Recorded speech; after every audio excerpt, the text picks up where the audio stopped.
সালটা তখন 2006। হুড়ার এক বেসরকারি ব্যাংকে কাজ করতেন মধ্যবয়সী লোক প্রিয়ব্রত সেন। প্রিয়ব্রতের পরিবার ছিল কলকাতায়। সে একাই থাকত অফিস কোয়ার্টারে। প্রিয়ব্রতের এক সহকর্মী ছিল রনিতা, খুব প্রাণবন্ত, সুদর্শনা, সদাহাস্য। লোকজন বলতো ওর নাকি একটু প্ল্যানচেট জাতীয় ব্যাপারে আগ্রহ ছিল, মানে ওই আত্মার সঙ্গে যোগাযোগ এইসব। সবাই এসব শুনে হাসাহাসিও করত। কিন্তু রনিতা নাকি প্রায় বলতো মৃত মানুষরা চাইলেই যোগাযোগ করতে পারে, শুধু ঠিক মতো কান পেতে শুনতে হয়। একদিন হঠাৎ খবর এলো রনিতার বাইক দুর্ঘটনায় মৃত্যু হয়েছে।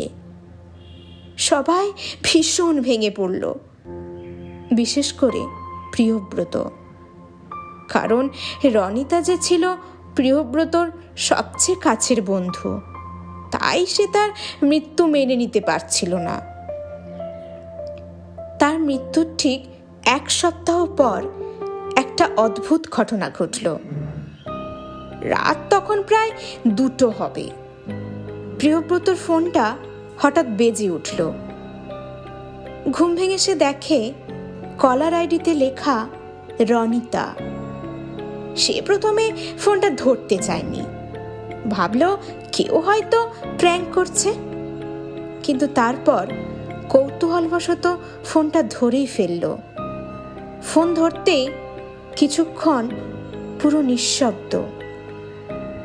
তারপর আস্তে আস্তে একটা কণ্ঠস্বর বলল, প্রিয়ব্রতদা, আমি রনিতা বলছি। প্রিয়ব্রতর বুকটা ঠান্ডা হয়ে গেল। গলাটা একদম রনিতার মতো, কিন্তু খুব ক্লান্ত, যেন অনেক দূর থেকে আসছে। প্রিয়ব্রত কাঁপা কাঁপা গলায় বলল, কে কে বলছেন? কি বাজে রকমের মজা বলুন তো এটা? ফোনের ওপার থেকে আওয়াজ এলো, মজা নয় দাদা, আমি শুধু বলতে এসেছি আমি ঠিক আছি, কিন্তু আমার একটা কথা রাখা হয়নি। আমি যে নীল রঙের খাতাটা রেখেছিলাম সেটা বাবাকে দিয়ে দিও। আমার টেবিলের ডান দিকের 3য় ড্রয়ারে আছে, ওটা বাবার খুব দরকার। পরের দিন সকালে প্রিয়ব্রত অফিসে গিয়ে দেখে রনিতা ঠিক যেমনটা বলেছিল, সত্যিই ডান দিকের 3য় ড্রয়ারের একটা নীল খাতা রয়েছে। ওতে লেখা ছিল রনিতার হাতের লেখা, আর ভিতরে তার ডায়েরি এন্ট্রি। শেষে একটা চিঠি ছিল বাবার জন্য। ওর বাবা তখন বাঁকুড়া হাসপাতালে ভর্তি ছিলেন।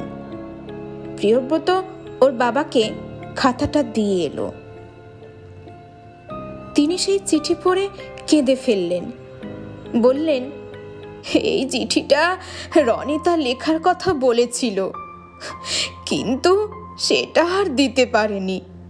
তুমি অনেক উপকার করলে বাবা, অনেক ধন্যবাদ তোমাকে। প্রিয়ব্রত তখন আর কিছু বলতে পারেনি। কিছুটা ভয় ও কিছুটা কৌতূহল নিয়ে রনিতার নাম্বারটা আবার ডায়াল করেছিল প্রিয়ব্রত। নেটওয়ার্ক বলল, this number is no longer in service. আজও প্রিয়ব্রত ভাবে রাত 2টোয় সে কার ফোন পেয়েছিল? কে জানতো সে নীল খাতার কথা?